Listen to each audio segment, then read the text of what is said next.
19e réunion ordinaire du Conseil des ministres du Conseil de l'Entente ce mercredi à Lomé. Les ministres se retrouvent après la 21e réunion ordinaire du comité des experts de l'institution tenue il y a quelques jours. Pour les ministres à cette 19e réunion ordinaire, il s'est agi d'examiner et d'adopter le projet annuel de performance pour l'année 2022. Aussi à l'ordre du jour, l'examen de la situation financière du CERFER, l'état d'avancement des réformes, les rapports d'activité des différentes institutions et les situations de créances de trésorerie de l'ensemble du dispositif communautaire. Et c'est le ministre togolais des Affaires étrangères qui a présidé les travaux de la rencontre. Je suis heureux que ces assises nous aient permis une fois encore de faire le point sur nos actions et adresser des recommandations pour la relance de certains de nos projets phares, tels que le programme immobilier, le programme d'électrification à base de sources d'énergie renouvelables, la tour entente d'Abidjan ou encore le mall de Niamey. Avec la crise sanitaire que nous traversons et ses conséquences sur les plans économiques et sociaux, les idéaux et la vision du Conseil de l'Entente demeurent aujourd'hui plus que pertinents. Et il nous appartient, chers collègues, d'en faire des instruments d'intégration performants et de résilience au service de l'épanouissement de chacune de nos populations. Cette 19e réunion ordinaire du Conseil des ministres du Conseil de l'Entente a été marquée par le renouvellement au sommet de l'institution. Patrice Kwame a passé le témoin à Marcel Amontano qui devient le nouveau secrétaire exécutif du Conseil de l'Entente. Le SE sortant dresse son bilan. Nous avons pris fonction plus précisément le 2 janvier 2012. Et les chefs d'État nous ont donné une feuille de route. L'institution connaissait une situation de léthargie. Et ils nous ont dit de relancer les activités du Conseil de l'Entente. Nous sommes employés à le faire dans les différents domaines de coopération. Au niveau de la coopération politique, vous avez pu voir que le Conseil de l'Entente participe désormais à l'observation des élections. Donc toutes les élections qui se sont déroulées dans notre espace, le Conseil de l'Entente était présent pour participer à ces élections. Nous avons aussi recommandé aux États de prendre à leur compte les bonnes pratiques. L'une des recommandations que nous avons faites, c'est la décentralisation et l'ouverture de l'espace médiatique dans les différents États. Et ces recommandations ont été suivies. Au niveau de la sécurité, nous avons organisé des ateliers avec la coopération suisse sur la prévention de l'extrémisme violent. Au niveau du développement, le Conseil de l'Entente a travaillé dans ce secteur en faisant des forages pour les populations, en électrifiant des villages par énergie solaire, en construisant des écoles. Par exemple, à Dindové, vous avez eu des écoles construites par le Conseil de l'Entente. Et aussi des centres de santé, tels que Falama au Niger. Ensuite, la culture. Le Conseil de l'Entente a soutenu des actions culturelles majeures dans chacun des pays. Il y a eu un grand programme immobilier qui est une ambition du Conseil de l'Entente. Ensuite, le CERFER, qui est une école du Conseil de l'Entente qui est basée ici à Lomé. Le Conseil de l'Entente, à la demande des chefs d'État, est en train de réformer totalement le CERFER pour lui donner plus d'efficacité. Le nouveau secrétaire exécutif n'a pas manqué d'adresser toute sa reconnaissance à son prédécesseur pour l'engagement et la détermination dont il a fait preuve pour faire avancer l'institution. Marcel Amontano a promis suivre ses pas pour un Conseil de l'Entente plus dynamique et plus performant dans la sous-région ouest africaine. Le Conseil de l'Entente qui réunit le Bénin, le Burkina Faso, la Côte d'Ivoire, le Niger et le Togo a pour mission d'œuvrer pour la paix et la stabilité de ses pays membres et le bien-être de ses populations.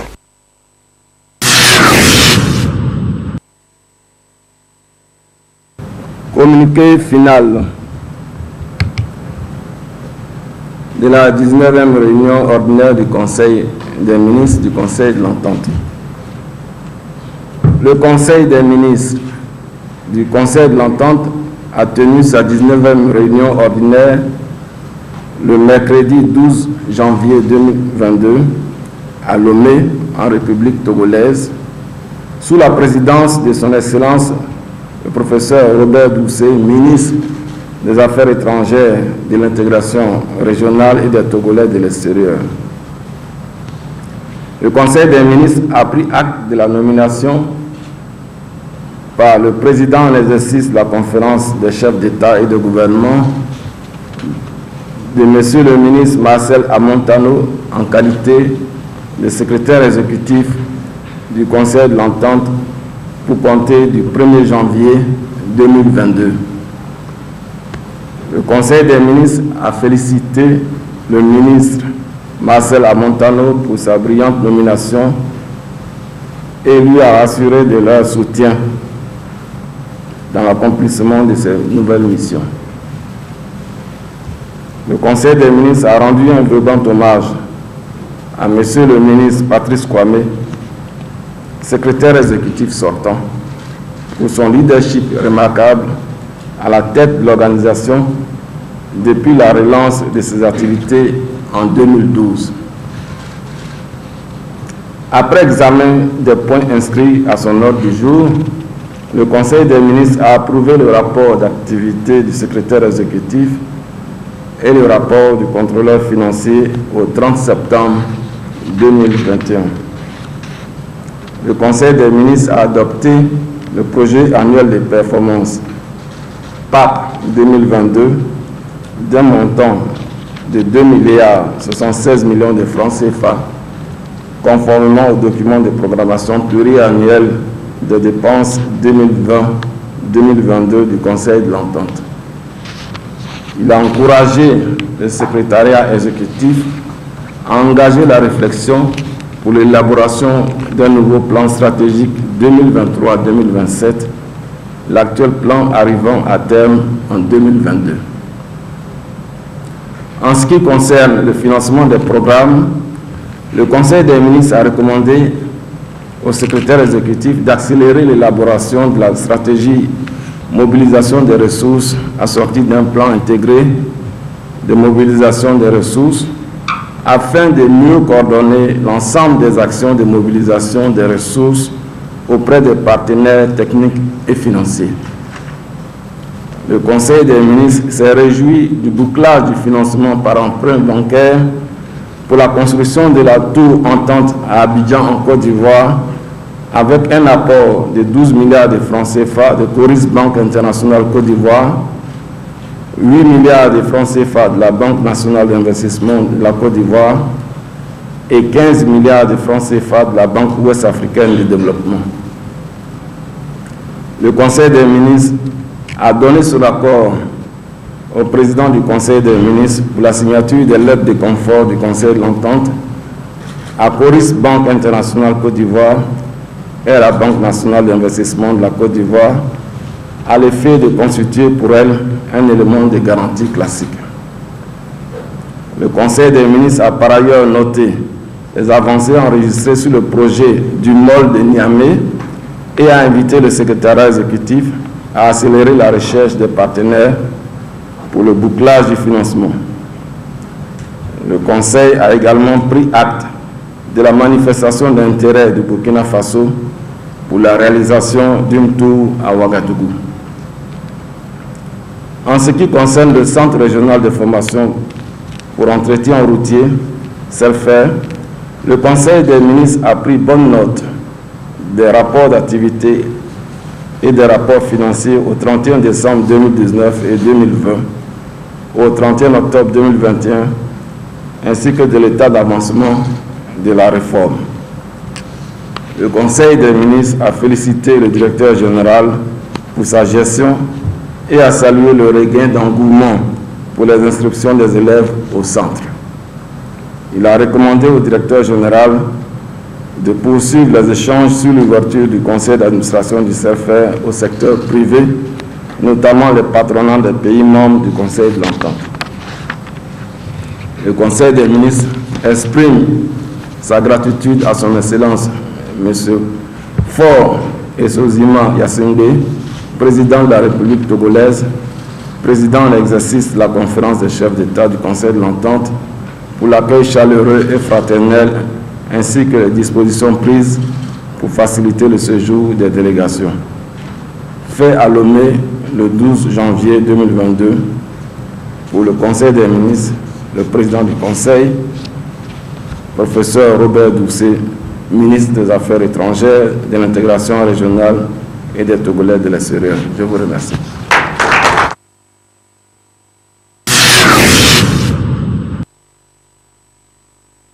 C'est un constat réel et très amer. Les affections oculaires touchent de plus en plus de jeunes et de petits-enfants.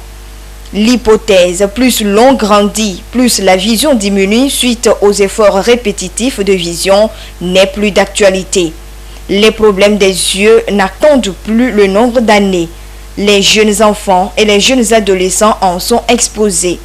Les consultations quotidiennes le démontrent, comme le témoigne le docteur Agba, ophtalmologiste au centre médico-social de Kakaveli. Je pratique l'ophtalmologie maintenant depuis plus de 15 ans et j'ai remarqué un nombre croissant de consultations concernant les enfants. Qu'ils soient tout petits, donc quelques jours même, quelques mois, voire adolescents, 14 ou 15 ans. Ça c'est vrai. J'ai vu que le nombre quand même a augmenté. Quelles sont donc les causes de cette situation ? Les spécialistes en la matière pointent du doigt l'usage abusif ou l'exposition excessive aux écrans d'ordinateur, de tablettes ou de téléphones portables. Autre cause, pas des moindres, la consultation tardive chez les petits-enfants. Très souvent, les parents viennent et disent qu'ils amènent l'enfant, on fait le conseil et puis disent que mon enfant se plaît, ça fait 2 ans, ça fait 3 ans, mais je ne le prenais pas au sérieux. Les enfants sont exposés aux écrans très jeunes. Parfois, quelques mois même, il a même le portable ou il a une tablette. Ça explique donc l'augmentation du nombre d'affections oculaires chez les enfants. À cette ère des réseaux sociaux qui séduisent beaucoup les jeunes et en cette période de la pandémie au Covid-19 qui exige des cours en ligne et le télétravail, les problèmes oculaires connaissent une flambée. Une attention particulière est à accorder à la vision. Les spécialistes préconisent une alimentation saine et équilibrée. Principalement pour la santé des yeux, on préconise les aliments riches en vitamine C, comme le citron, les oranges, ça c'est très bon. Les laitages, donc les yaourts, les fromages, tout ça. Et surtout la carotte. La carotte, vraiment, elle est très bien. Elle est riche en vitamine A, un antioxydant qui est très bien pour la vision. Pour une bonne hygiène oculaire, une bonne alimentation. Ne pas mettre n'importe quoi dans ses yeux. Parce qu'actuellement, on met de l'aloès, on met le moringa. Non, si vous avez un problème, allez consulter un spécialiste en ophtalmologie.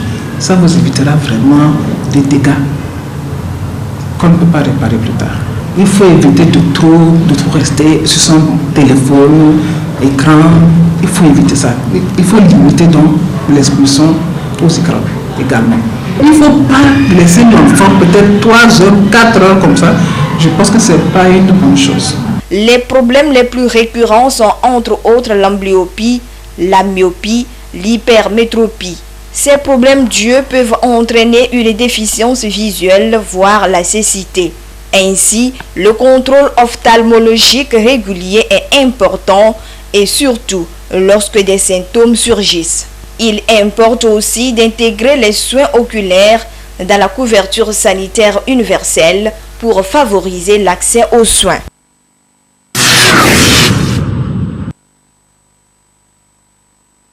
Le panier de la ménagère de plus en plus cher et insupportable pour la plupart des ménages au Togo. Une des conséquences de la crise sanitaire liée au Covid-19. Pour soulager un tant soit peu les peines des citoyens, certaines mesures sociales ont été prises par le gouvernement, entre autres le renforcement de contrôle de prix sur le marché et de la garantie de loyer dans la ville de Lomé, l'octroi d'une avance d'1 mois de salaire aux fonctionnaires des secteurs publics et parapublics ainsi qu'aux retraités.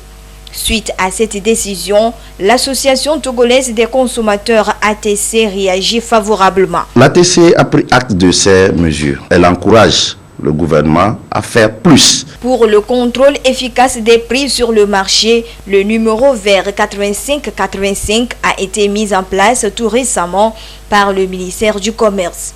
Une décision salutaire dont les avantages sont multiples selon les responsables de l'ATC. Ça permet de signaler directement les pratiques qui entravent la liberté de concurrence. Nous sommes dans un système où les prix sont fixés par l'offre et la demande et que c'est la concurrence qui permet réellement d'avoir les produits au meilleur prix. Mais il se fait que des opérateurs économiques véreux créent des pénuries.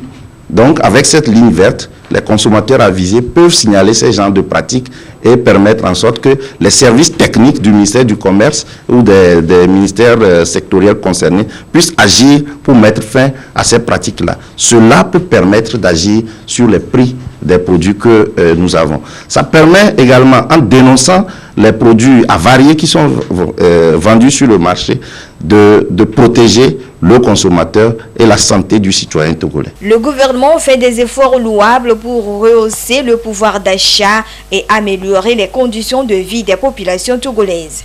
Mais il reste à faire. L'association togolaise des consommateurs formule des doléances. Ces mesures, quoique salutaires, ne permettent pas de soulager totalement le panier de la ménagère. Elle invite le gouvernement à réactiver les cadres de discussion et de concertation, à œuvrer avec les partenaires sociaux pour que des solutions plus pérennes soient trouvées aux difficultés que rencontre le consommateur togolais. Il importe que le gouvernement communique davantage sur les projets, notamment les projets WEZU, les projets de santé universelle et de l'assurance universelle, pour que le consommateur sache réellement quel est son intérêt, quel est son avantage et ce qu'il doit faire pour être bénéficiaire de ces projets. Ceci permettra d'assurer le bien-être et le plein épanouissement des consommateurs en cette période de la pandémie au Covid-19. Soulignons que pour mieux servir les consommateurs, un centre d'écoute, d'information et d'assistance a été créé à l'initiative de l'ATC.